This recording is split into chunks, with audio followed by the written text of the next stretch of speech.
Abram comigo a palavra de Deus, na primeira carta de Paulo aos Tessalonicenses. 1 Tessalonicenses, capítulo 4, somente o versículo 3. Dando continuidade ao estudo que a gente tem trabalhado na quinta-feira sobre o tema santidade. A gente teve 2 quinta-feiras sobre o pecado e hoje vamos entrar então assim no assunto da santificação.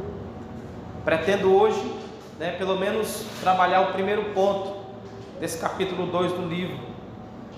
São 3 pontos, mas eu creio que hoje não teremos tempo para considerarmos os 3. 1 Tessalonicenses, capítulo 4, versículo 3, leamos todos juntos, que diz assim: porque essa é a vontade de Deus, a vossa santificação, que vos abstenhais da prostituição. Amém? Vamos orar ao Senhor mais uma vez.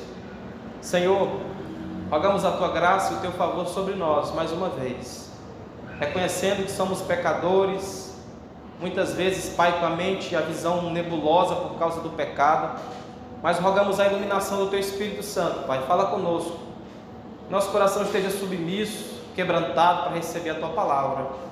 É o que eu te peço, Senhor, em nome de Jesus. Amém e amém. Meus irmãos, em nossos dias existe uma versão muito grande quanto à nossa santificação. Esse assunto para muitos hoje tornou-se inadequado.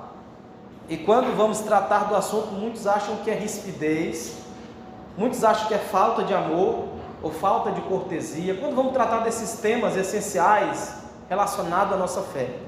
Porque a nossa geração, de fato, não está tão acostumada com a doutrina do pecado, com a doutrina da santificação, com a doutrina do inferno também. Doutrinas essas que confrontam-nos, que mostram a realidade do nosso coração, quando a vemos mediante o que a palavra de Deus nos mostra quem de fato somos, o que de fato devemos crer e o modo pela qual nós devemos viver de acordo com a palavra de Deus. Então a santificação é um assunto de máxima importância para a nossa alma, para a nossa edificação, para o nosso crescimento na fé, espiritualmente diante do Senhor. E há 3 coisas, de acordo com a Bíblia, que são absolutamente necessárias para a nossa salvação, de todo homem, de toda mulher na cristandade. 3 coisas, que é a justificação, a regeneração e a santificação. Então aquele a quem falta qualquer dessas 3 coisas não é de fato um verdadeiro crente aos olhos de Deus.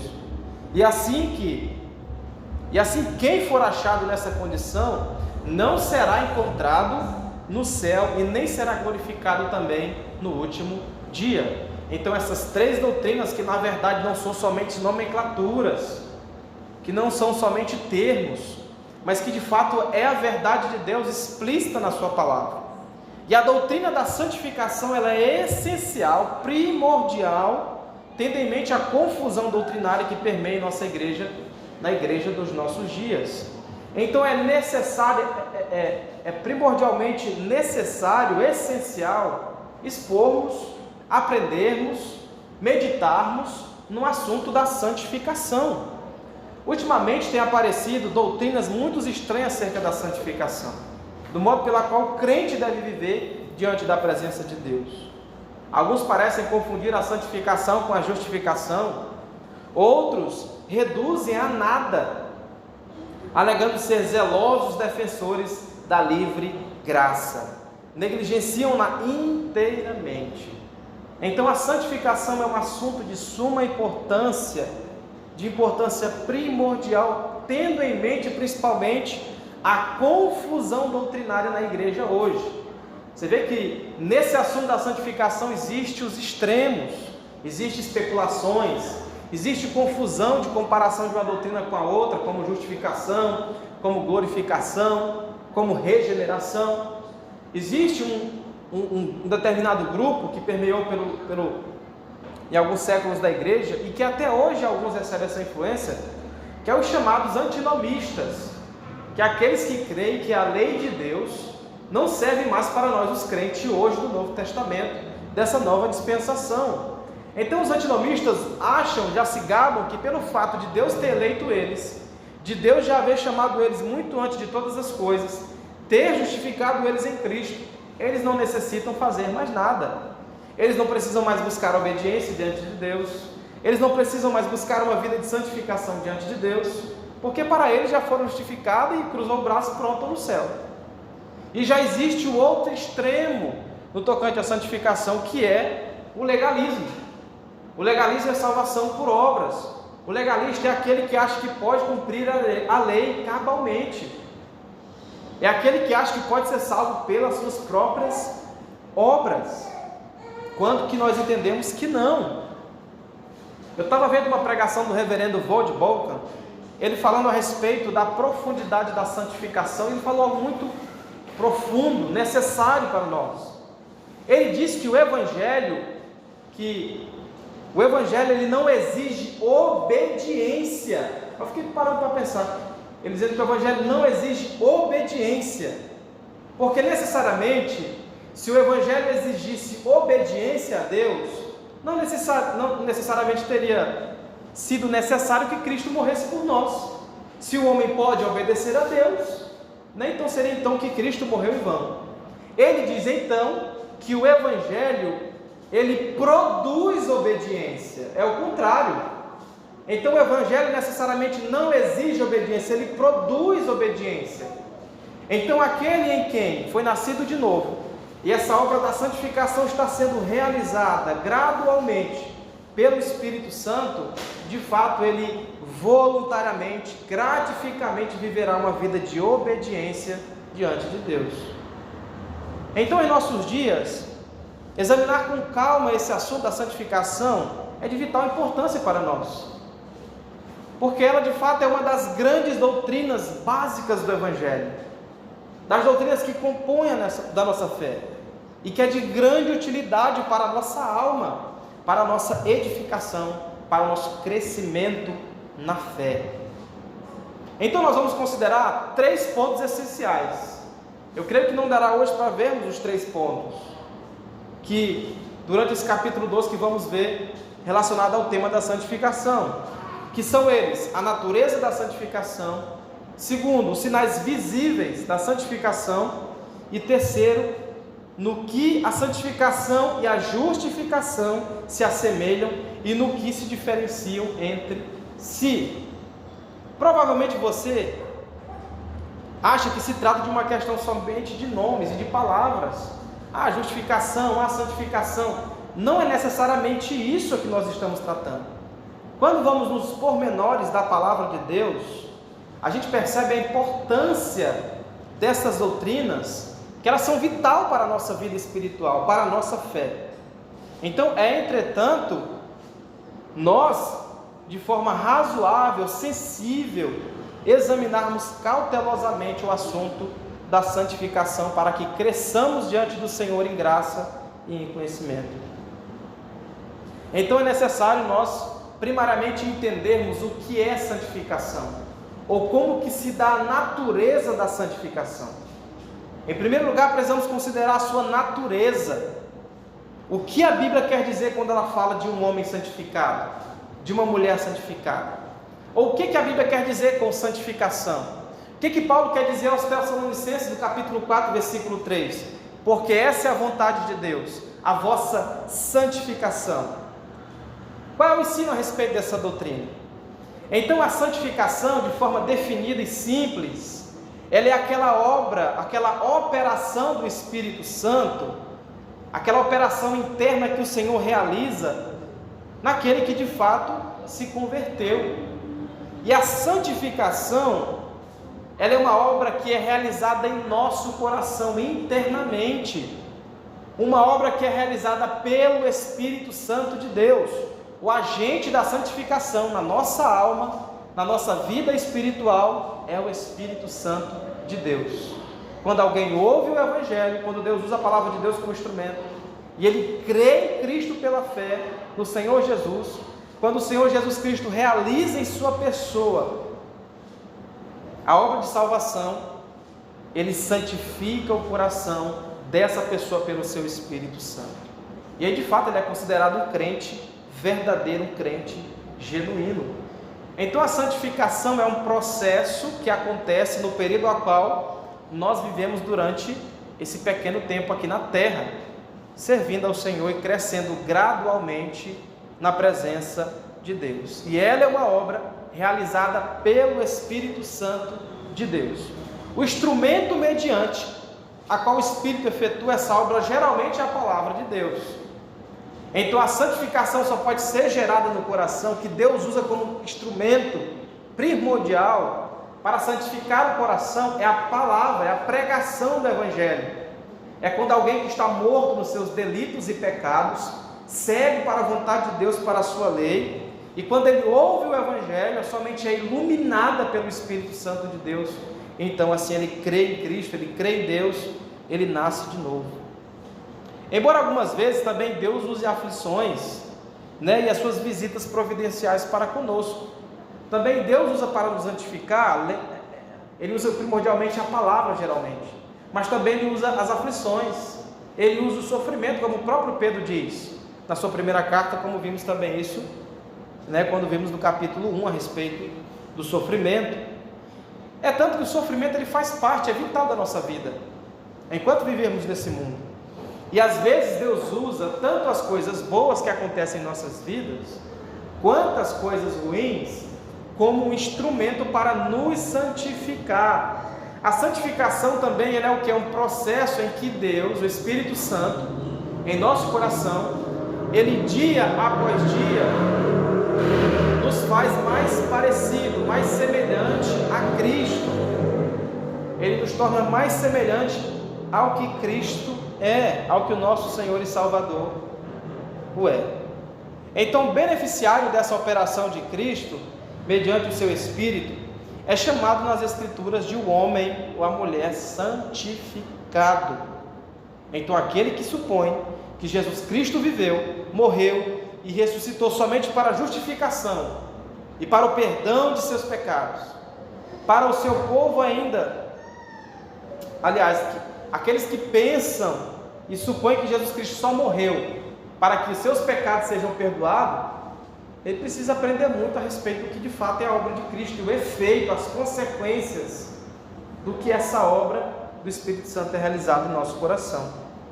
Porque necessariamente Jesus, irmãos, ele não só é um meio salvador.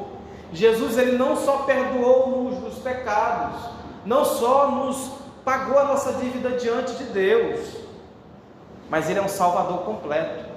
Ele nos purificou dos nossos pecados, ele pagou a nossa dívida diante de Deus, e ele também nos santifica, ele também está nos santificando.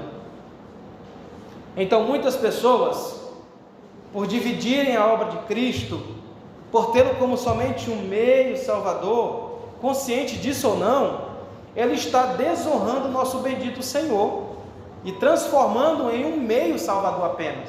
É o que os antinomianos falam. Não, já que Jesus morreu na cruz, eu creio nele, estou salvo e pronto, não preciso fazer mais nada. Eles não querem se submeter ao senhorio de Cristo, a uma vida de obediência a Deus. Então muitos infelizmente têm tornado Cristo somente um meio salvador, quando que não. Ele é todo, completo. Aquela boa obra que ele realizou em nós, ele é fiel, ele é poderoso para também completá-la. O Senhor Jesus realizou tudo o que é necessário para as nossas almas, para as almas do seu povo eleito.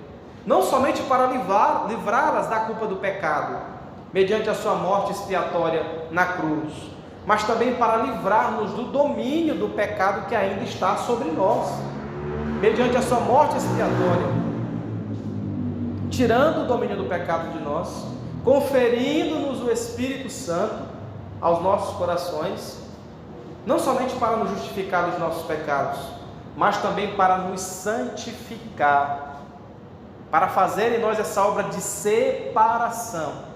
A palavra santo do hebraico significa literalmente isso, significa colocar à parte.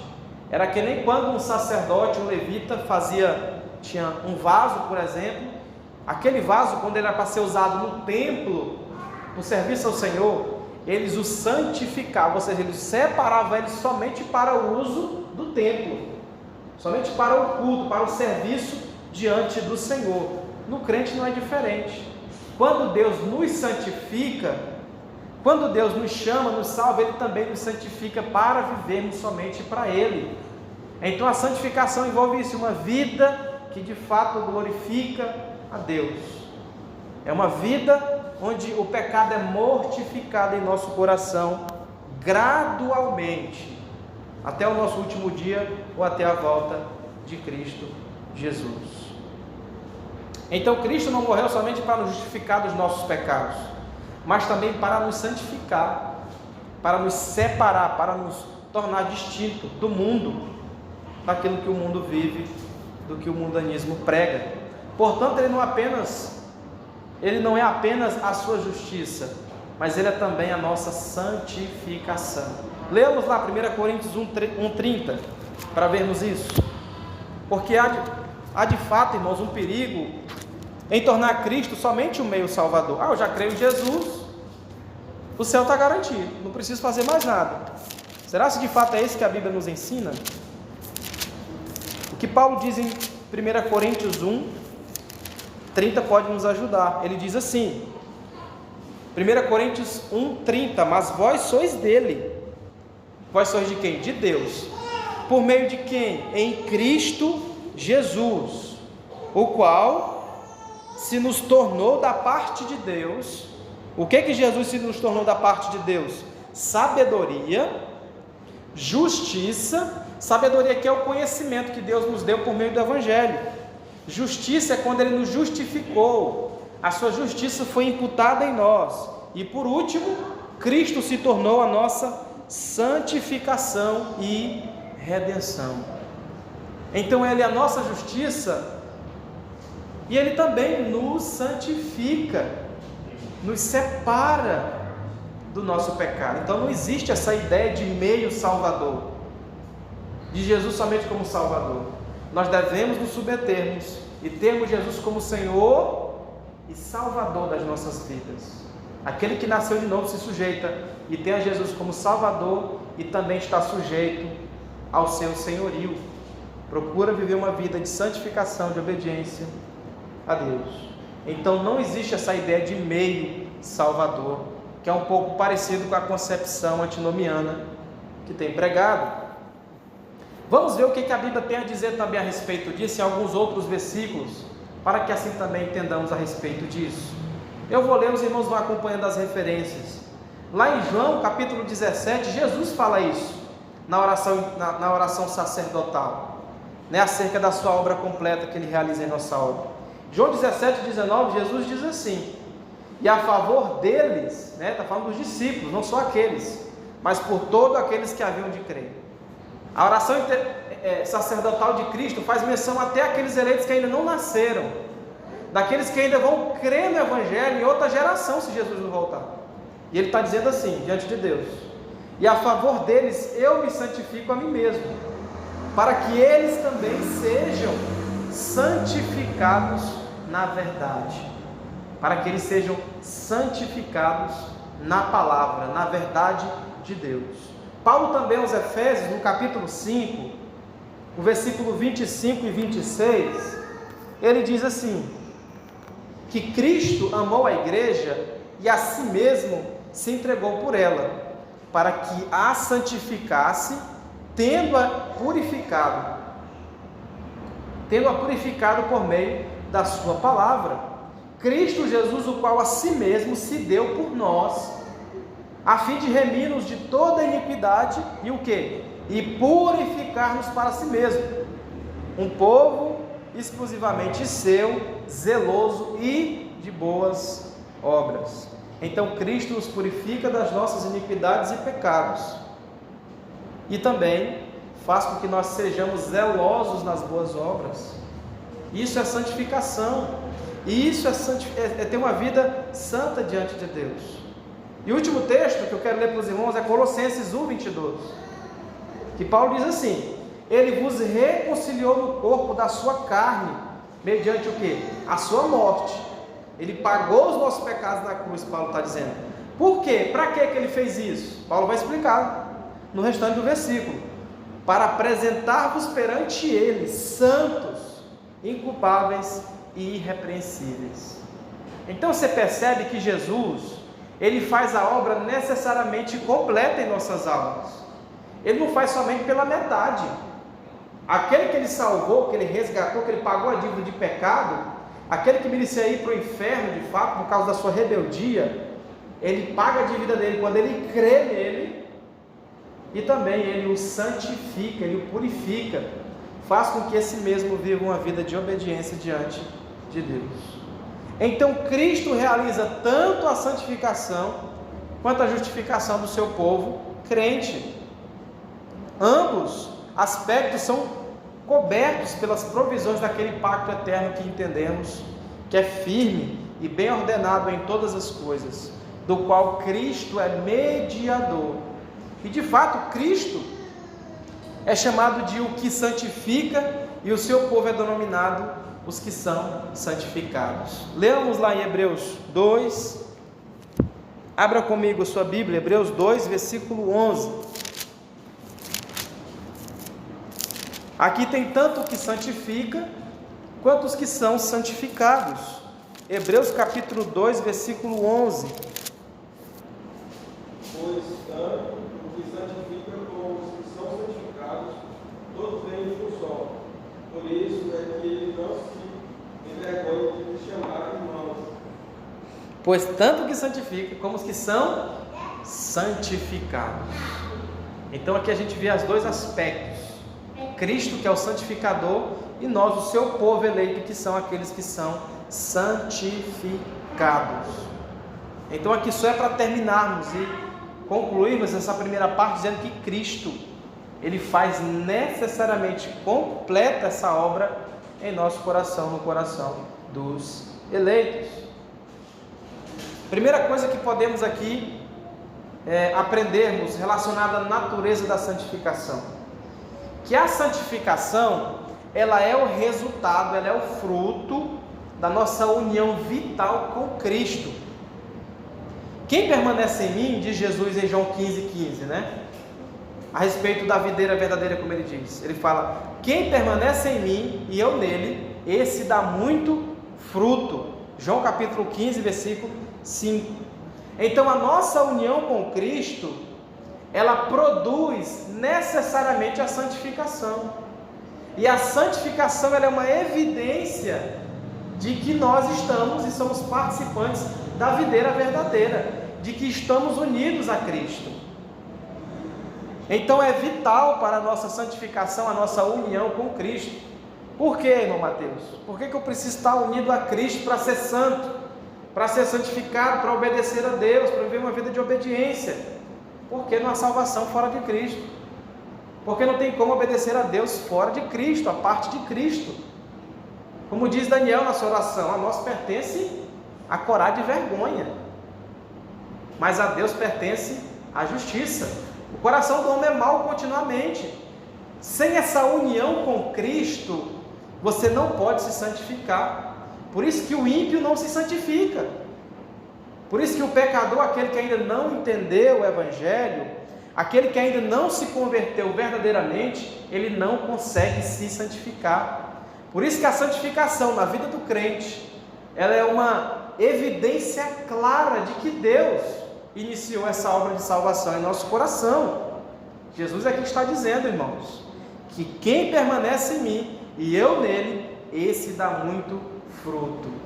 Esse que crê em mim de verdade, ele viverá uma vida de obediência. Ele vai procurar, por mais que ele caia, ele fraqueje, mas ele vai procurar viver uma vida de obediência, uma vida santa diante de Deus. E isso só pode ser vital na nossa vida, como resultado da nossa união com Cristo, com o Senhor Jesus. Nós só podemos ter um coração santificado, uma vida santa, quando de fato nós estamos unidos a Cristo. Então a união com Cristo que não produz qualquer efeito sobre o coração, e a vida não passa de uma união meramente formal. Isso é uma desonra diante de Deus. Vocês já prestem atenção muito bem nesse exemplo que eu vou dar para os irmãos, para que vocês possam entender melhor.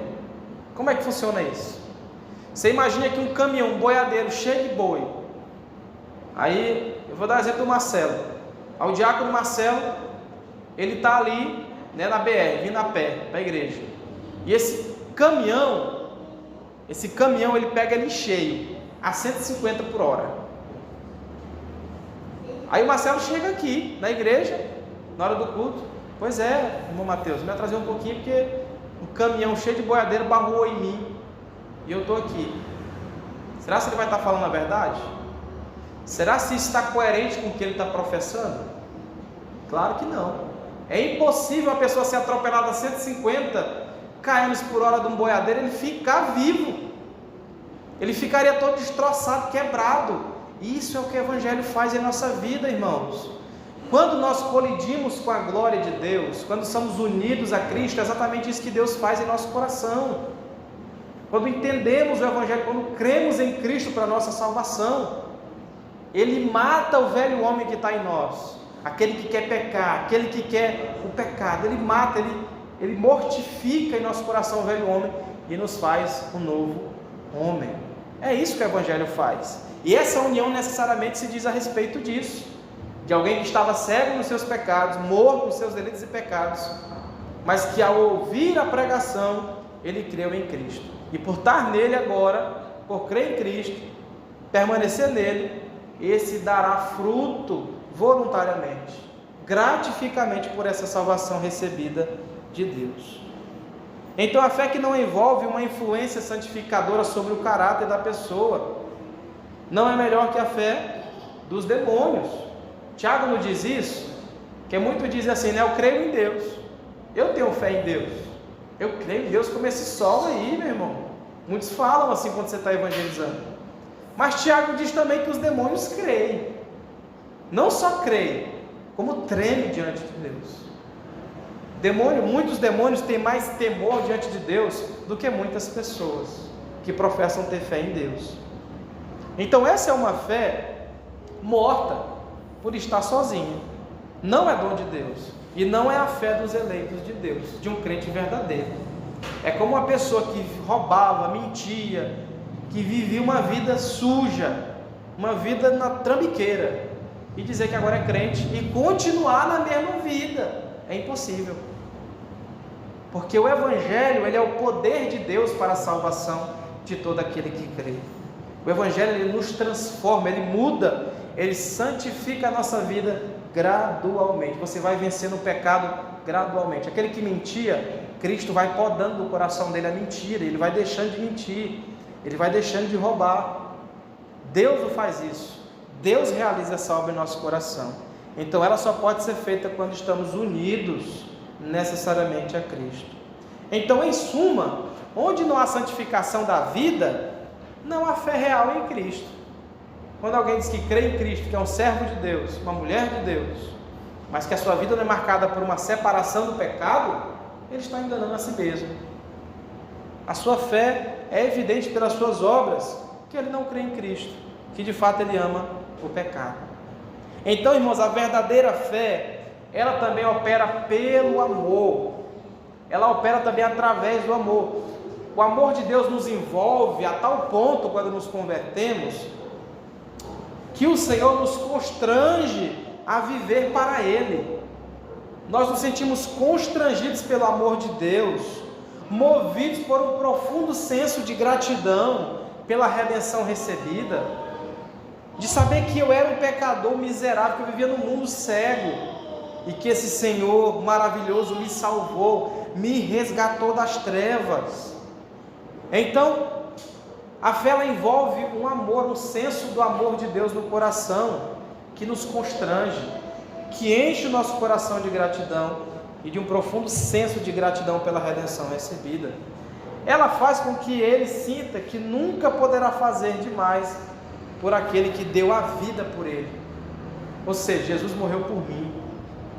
Nada do que eu faço para ele nesse mundo, em obediência a ele, ainda assim vai conseguir suprir tudo aquilo que ele fez por mim. Ele me amou de tal maneira, não é isso que João diz? Porque Deus amou o mundo de tal maneira que deu o seu único Filho, para que todo aquele que nele crê não pereça, mas tenha a vida, a salvação, a vida eterna. Foi isso que ele fez por nós. Como que eu não vou viver para um Senhor que me amou dessa forma? Eu estava indo para a perdição, para o buraco, para o inferno, e Ele graciosamente, amorosamente, nos chamou, nos salvou, nos dando vida, nos purificando do nosso pecado. Então aquele que é purificado pelo sangue de Jesus, ele anda na luz. Aquele que tem uma esperança real e viva em Cristo, ele purifica a si mesmo, assim como ele é puro, como diz Tiago, como diz João em suas cartas. Então, a evidência que estamos unidos a Cristo é que estamos procurando viver uma vida de obediência, de santificação diante do Senhor nosso Deus. Segundo, a santificação também ela é um resultado da consequência inseparável da regeneração, do novo nascimento. Então, quando Deus, é aquilo que Jesus ensina em João 3,3, se você for ler lá, você vai ver depois. João capítulo 3, versículo 3, Jesus está conversando ali com Nicodemos, né? Uma sabedoria humana, né? De tradição de homens, um fariseu dotado de sabedoria, e Jesus diz assim para ele: em verdade eu te digo, aquele que não nascer de novo, não pode ver, não pode entrar no reino de Deus. Ou seja, Jesus está querendo dizer para Nicodemos que o homem precisa nascer de novo para ir para o céu. Não adianta religiosidade, não adianta procissão, né? Não adianta missa, como alguns querem buscar a salvação por meio da missa. Não adianta, é necessário nascer de novo. O que é nascer de novo que Jesus está ensinando ali em João 3,3? A palavra grega nascer de novo significa nascer do alto, nascer de cima. É quando o poder de Deus nos envolve, é quando o poder da graça do Senhor nos envolve, a graça santificadora do Senhor nos envolve, mudando a nossa natureza caída, mudando o nosso coração que é corrupto e corrompido pelo pecado. Então a santificação, ela é uma obra inseparável da regeneração. Não tem como alguém dizer que está se santificando sem Deus ter realizado essa obra no seu coração.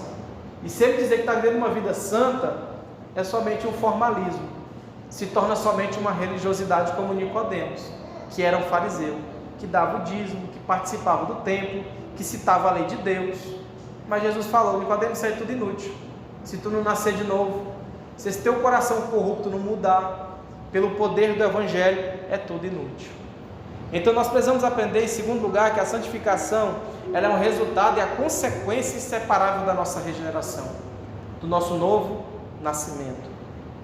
Aquele que nasceu de novo e foi feito uma nova criatura, recebe uma nova natureza e um novo princípio no seu coração, e passa a viver uma nova vida diante de Deus. Vocês lembram do texto de 2 Coríntios 5,17? E Paulo diz o quê? E assim que, se alguém está em Cristo, é uma nova criatura, as coisas velhas já se passaram, e eis que tudo se fez novo. Então, de fato é isso. É impossível alguém, essa obra da regeneração ser realizada em seu coração, para que assim ele viva uma vida de santidade diante do Senhor.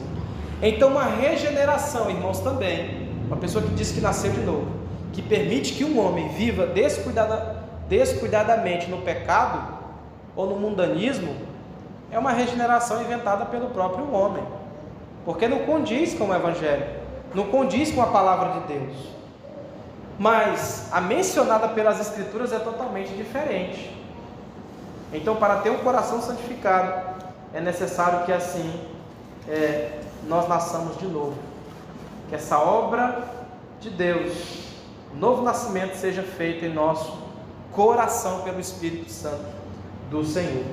Pelo contrário, também a Bíblia nos afirma que todo aquele que permanece em Cristo, esse não vive pecando, mas na prática da justiça que ele vive.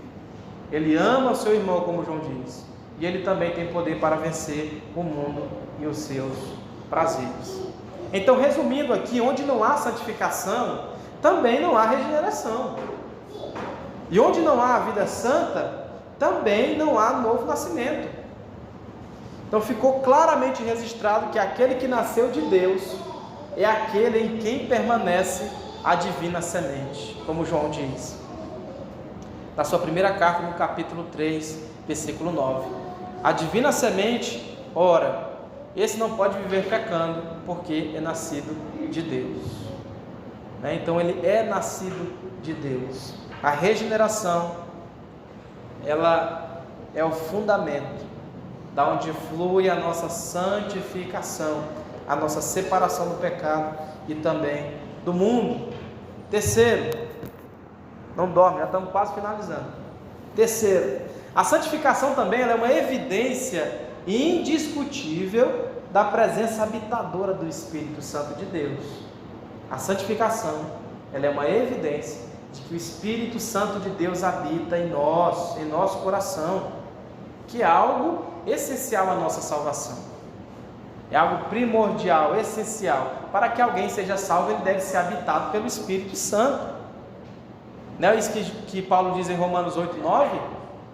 Que se alguém não tem o Espírito de Cristo, esse tal não é dele. Esse tal não pertence ao Senhor. Então a santificação também é uma evidência indiscutível da presença habitadora do Espírito Santo no nosso coração. O apóstolo Paulo também diz mais em Gálatas, no capítulo 5, versículo 22 e 23, falando a respeito do fruto do Espírito Santo, que alguém que é habitado pelo Espírito Santo, essas virtudes são notórias. Ele diz, Gálatas 5, 22, 23, mas o fruto do Espírito é amor, alegria, paz, longanimidade, benignidade, bondade, fidelidade, mansidão e domínio próprio.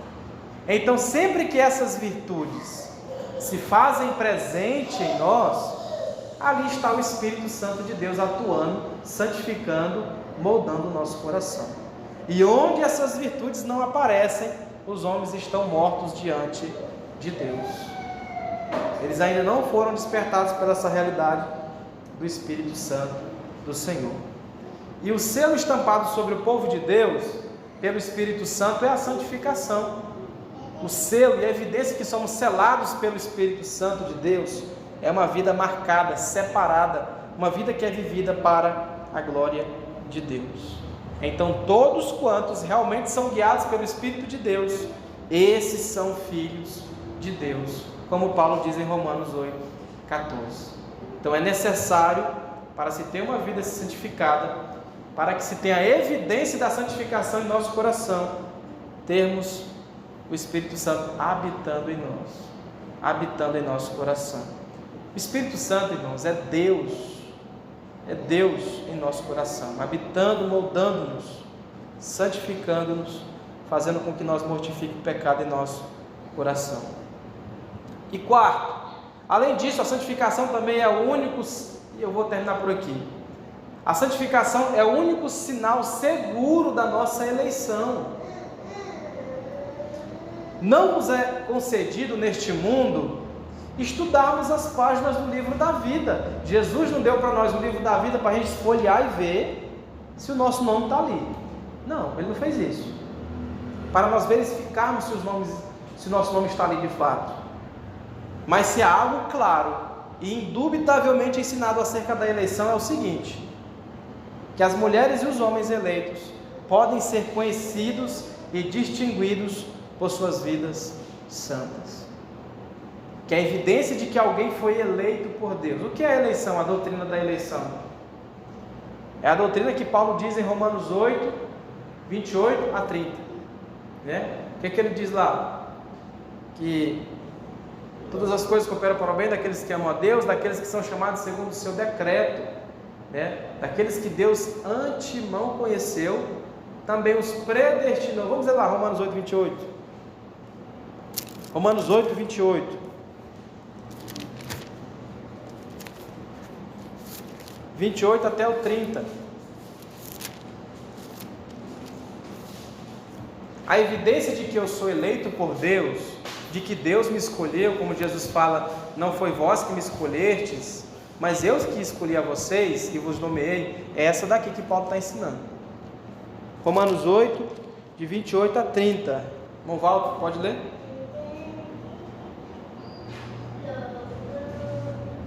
Sabemos que todas as aqueles que são chamados segundo o seu propósito. Portanto, aos que de antemão conheceu também e predestinou para seres conforme a imagem do seu Filho, a fim de que ele seja primogênito entre muitos irmãos. E os que predestinou, a este também chamou, e aos que chamou, a este também justificou, e aos que justificou, a este também glorificou. Entenda bem, na mente de Deus, a nossa salvação já foi realizada, porque Deus é Deus, e é o que Paulo está explicando aqui. São 3 estágios da salvação, como eu falei também no domingo. Deus nos salvou, nos conheceu de antemão, como Paulo fala, porquanto ao que Deus de antemão conheceu, Ele fez o que com esses? Ele também os predestinou. Para quê? Para eles serem conforme a imagem e semelhança do seu Filho. Ou seja, na eternidade, Deus já sabia que seriam aqueles que iriam crer. Deus já sabia disso, porque Ele é Deus. No presente, Deus nos chamou, como Paulo fala, e aos que predestinou, esses também chamou. Esses que agora ouviram a pregação, nós cremos no Evangelho, Ele nos chamou no tempo, e aos que também chamou, justificou, e aos que justificou, esses também glorificou. Já fala também na nossa glorificação. Então Deus nos conheceu de antemão, nos escolheu em Cristo, nos chamou no tempo agora, e também nos glorificará em Cristo Jesus. E por que Deus nos escolheu, nos elegeu? Para quê? Ele diz aqui, para que Deus nos escolheu? Porquanto aos que de antemão conheceu, também os predestinou para quê? Para serem conformes à imagem de seu Filho. Então a eleição, a evidência do chamamento de Deus, de que Ele me escolheu na eternidade, é de que eu estou sendo moldado à imagem de Jesus, que é o que conhecemos como santificação. Então é um sinal de que Deus está trabalhando no meu coração, está me santificando, me moldando mais e mais à imagem e semelhança de Cristo. Haveria outros textos aqui para lermos, mas o tempo não nos ajuda. Então aquele que se orgulha de ser um escolhido de Deus, enquanto voluntário e habitualmente vive em pecado, está apenas enganando a si mesmo e proferindo ímpias blasfemas. A gente tem muito hoje, com o advento das doutrinas da graça, tem muitas pessoas dizendo, mas eu sou eleito, salvo uma vez, salvo sempre, eu estou garantido. Mas vive uma vida, o oposto da fé, vive uma vida como um demônio, o oposto daquilo que o cristianismo, aquilo que Jesus viveu e nos ensinou. Então isso, irmãos, não condiz com a santificação, e isso não evidencia que esse indivíduo foi eleito por Deus, que ele está sendo santificado pelo Senhor. Então Deus de toda graça, o Deus que nos salvou em Cristo, também nos santifica, nos separa do pecado e faz com que nós vivamos uma vida de obediência. Aquele Deus que Pedro diz no capítulo 5, ora é o Deus de toda a graça, que tem toda a graça, que é todo gracioso, o Deus que é poderoso para nos firmar, para nos fundamentar, para acrescentar a nossa fé, é Deus. Então, a nossa vida deve estar pautada nessa graça divina do Senhor, de que Ele é quem nos auxilia para vivermos uma vida de obediência. Por isso que nós vamos poder bater no peito, eu sou melhor, eu sou santo, eu sou mais santo que todo mundo, todo mundo aqui está perdido. Não é bem assim. O crente genuíno, que conhece quem ele era, por causa do pecado, ele faz como o publicano, ele bate no peito e diz, tem misericórdia de mim, Deus, pecador. É isso que alguém faz que tem o Espírito Santo, ele confessa, ele vê a sua debilidade. Isso é uma evidência de que ele foi eleito por Deus, quando ele confessa, quando ele reconhece o seu fracasso, a sua dependência de Deus. Amém, meus irmãos? A gente chegou só até o ponto 5, não vai dar para finalizarmos hoje, então vou deixar os outros 2 pontos, sobre santificação, como os sinais visíveis da santificação e a distinção de justificação, e no que elas se assemelham e no que elas se diferenciam, se Deus assim o permitir. Alguém tem algum comentário antes de iniciarmos ou quer fazer alguma pergunta? Já que o Marcelo. Só destacando aqui, complementando a questão do justificado, ele terá sempre coerência com aquele que é salvo, ou seja, com os atos. Por exemplo, quando a gente vai evangelizar, a gente bota as pessoas em pé e diz, não, mas eu já fui crente,